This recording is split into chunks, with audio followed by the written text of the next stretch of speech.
Welcome to another episode of Unlock with Daryl L. Davis. Um, Thank you for supporting our podcast. Today's Before we get started today, our sponsorship will be Caps and Tails. Caps and Tails at 1042 East Northeast Loop 323, Tyler, Texas 75706. Come out if you need any auto accessories: tires, hubcaps, wheels, center caps, tail lights, headlights, door handles, rear view mirrors, side mirrors. Caps and Tail have you. This week's news is it's kind of tragedy, people. What we have this week with the passing of Rich Homie Quan. Rich Homie Quan reminded me that when I got out of prison in 2015. I used to ride with my son, and my son used to play that song. And he had some verses in there that caught my attention. Something like, if you heard that I'm telling, then I'm telling. I'm a bad boy and I don't want to be caged. He was spitting some true fact. Because after doing 18 years, 6 months, 3 weeks, and 5 days in that concrete jungle, I seen how them guys would rat on each other and snitch on each other, them gang members. But this is a disappointing and a heartbreaking situation with a young man that I thought was a genuine young man. No matter what his beef was, and him and Thug and all of them guys down there in Atlanta. A few days before his passing, the Young Thug trial was going on. And Lil Woody took the stand and talked about how he shot up Rich Homie Quan's dad barbershop, and he was granted immunity for his testimony. Again, a rat, but he's trying to save face now. But nevertheless, the character that Rich Homie Quan displayed, I thought was awesome. I thought it was grand of him. When they went to asking him about Lil Woody and them shooting up his dad's barbershop, he said, "Oh, you know, Woody just exaggerates." Right? So he was downplaying the situation, meaning that he didn't want no smoke.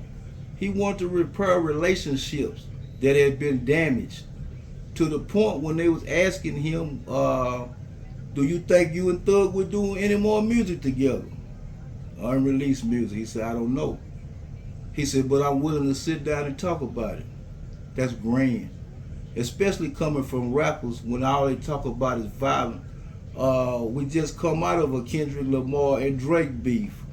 Don't know if it's fake or not, but it's enough to get a man slaughtered in the streets. But this is what's really disappointing and heartaching about young homie Quan. A young man, 33, 34 years old, allegedly OD'd. I hadn't heard that. I just say that because a 911 tape said he was foaming at the mouth. Young people, this rap shit is real. It talks about destruction.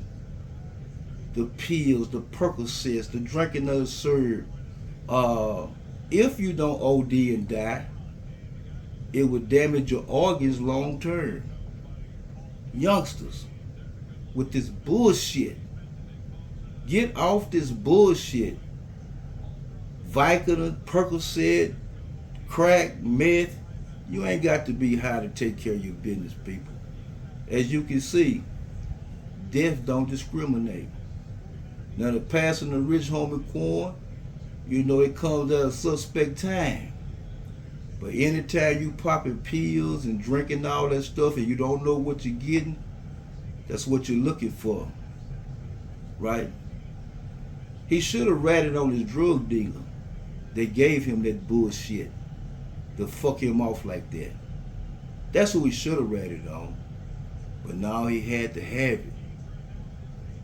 People, hey, wake up, especially like young people. Young men, stand up and be men. Let that bullshit alone. You can't function like that, as we see. As we move along, we want to give our condolences for James Earl Jones. James Earl Jones passed away today at the age of 93. He was known for several movies, The Lion King, Coming to America, uh, Claudine. That was one of the favorite ones that the black people really liked. The Claudine, Star Wars. Uh, he also played alongside Martin Lawrence and Roscoe Jenkins. So we want to shout out, well rest in peace to James Earl Jones, iconic actor, known mostly for Roots, that he wrote back in the 70s. And with him writing a movie like that back in the 70s, he took a chance because he was exposing a lot of stuff that was true. And he was able to make it through Hollywood in a long longevity career with the passing at the age of 93.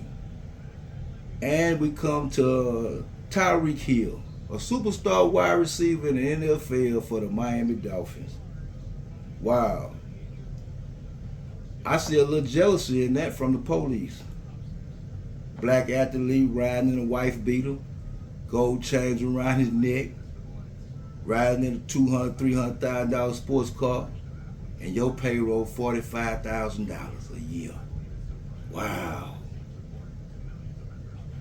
Now you ain't making no money. They might have suspended you with paid leave because they do that. They go protect their own. But you got that coming, partner. And that's a sign to every black America in the United States of white America. You ain't above the law. You ain't above persecution. No matter how much money you have. Ask Michael Jordan. Ask Charles Barkley. Right? So black men, once you get 50 cents above your butt fur, stay in your lane. Help your people. Tyreek Hill was in a good situation. All of us ain't Tyreek Hill. So let's be mindful of that. That we're caught up in situations like that. We want somebody to come to our rescue to defend us. Tyreek had professional help, and he also had his teammates. Cornelius Campbell came to his rescue, and he was also handcuffed. Why? These are $100 million athletes, and you got them laying on the concrete. Come on, white America. Our skin color ain't gonna change. Let's do better. But black people, I want to encourage you, us. I want to encourage us to do better toward one another.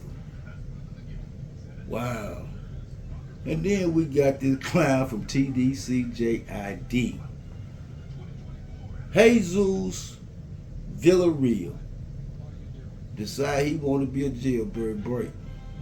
He broke on Sunday morning, he wasn't gone long, but he was serving a 63-year sentence for multiple offenses. Wow. Picked up another 25 years inside the institution for dangerous weapons. Still don't know how to act when you get in there. People, just remember that Caps and Tails is sponsoring this episode. 1042 East Northeast Loop 323. Go by and visit us, them, at that address. I say us because they're one of our sponsors. And we want our sponsors to feel love, as we want all our audience to feel love. But people, I want to come to you and ask you for I wouldn't say a favor, but I want you to get involved with a situation that happened to me in 1996. I want to share my trial with you all. But before I share that, I want to let the people know what led up to this situation. I was a privileged kid coming up in the 70s, one of the very few black kids that went to a Catholic high school in the 70s. But I was bullied from church people, through kids I went to school with because I was fat.